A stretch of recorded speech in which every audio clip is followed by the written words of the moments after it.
Jangan lupa subscribe. Jangan lupa subscribe. Assalamualaikum warahmatullahi wabarakatuh. Kita jumpa kembali. Saya doakan kembali pemirsa agar selalu mendapatkan keberkahan hidup dari Allah Subhanahu wa taala. Sahabat BN, yang selama ini kita melihat terutama semenjak berlangsung debat Capres putaran pertama hari Selasa malam lalu, calon Presiden Prabowo Subianto tampak spanningnya tinggi terus. Bicaranya keras dengan mata berbinar seperti kesal di mana-mana. Tetapi kali ini dia bicara lembut. Dia kelihatannya ingin mengklarifikasi tentang ucapannya yang heboh di jagat raya ini. Mungkin tidak di Indonesia saja hebohnya. Di Malaysia, di Brunei, di negara-negara yang bahasanya hampir sama dengan kita, yang berbahasa Melayu. Mungkin juga heboh sekarang ucapan dari Capres Prabowo ini, yakni ndasmu. Sekarang kelihatannya Pak Prabowo ingin menetralisir ucapannya itu. Dia tampak membawakan kesan seperti orang biasa. Itu kan di antara keluarga, ya kan. Tapi biasa orang Indonesia kan cari-cari mau dibesar-besarkan itu di antara keluarga kita bicara, dan itu kan bicara orang Banyumas biasa lah bicara-bicara seperti itu. Nggak usah dibesar-besar. Pak Prabowo. Bagaimana perasaan Mas Prabowo soal etik? Enggak semua etik. Tetapi apakah bisa ini menjadikan suasana kesan keras Pak Prabowo dan kesan kesalnya mengucapkan ini yang tentu saja ditujukannya kepada Anies Baswedan sebagai buntut dari adu argumentasinya di debat Capres baru lalu itu, entahlah.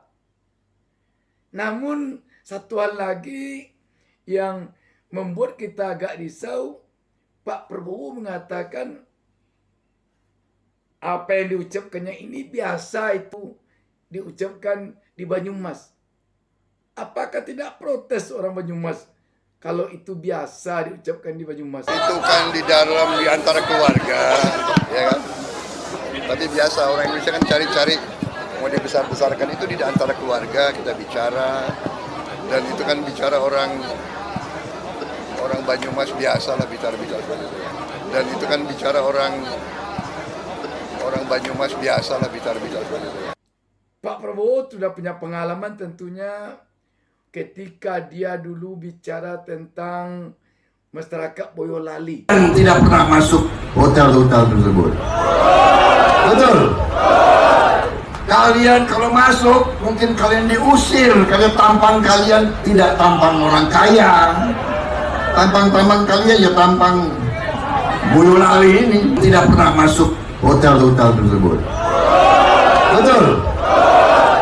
Kalian kalau masuk mungkin kalian diusir karena tampang kalian tidak tampang orang kaya. Tampang-tampang kalian ya tampang Boyolali ini. Waktu itu, waduh, masyarakat Boyolali kesal, dan konon kabarnya dampak dari ucapan Pak Prabowo terhadap masyarakat Boyolali dulu itu, banyak TPS di Boyolali yang kosong suara Prabowo-nya waktu itu. Apakah ini akan terulang lagi di Banyumas karena Pak Prabowo mengatakan kata-kata seperti ini biasa di Banyumas?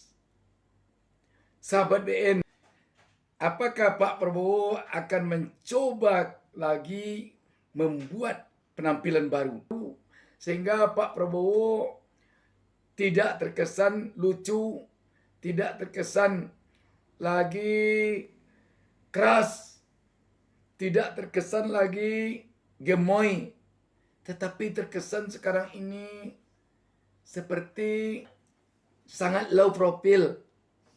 Tentu Pak Prabowo dan timnya yang paling tahu. Tetapi yang kita takutkan nanti, jangan-jangan nanti ini hanya sekedar topeng, tak lama kemudian terbuka lagi, kembali lagi kepada Prabowo yang aslinya. Kita melihat selama ini Pak Prabowo dikesankan oleh konten-konten kreator yang membuat Pak Prabowo dalam bentuk parodi. Kita ini bukan anak kecil, Mas Anies. Ya. Anda juga paham, ya. Sudahlah, ya. Sekarang begini, intinya rakyat yang putuskan, rakyat yang menilai. Kalau rakyat tidak suka Prabowo dan Gibran, nggak usah pilih kami, saudara-saudara sekalian. Dan saya tidak takut tidak punya jabatan, Mas Anies. Sorry ya. Sorry ya.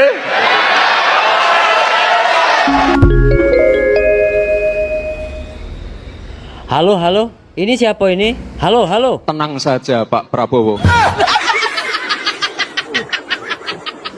Maaf, aku ini bukan Prabowo. Ini siapa ini? Ngaku siapa ini? Tenang saja Pak. Aku nih do pacak tenang. Kamu nih do keluar saponya nelpon ini. Sapo? Saya sudah ada di sini.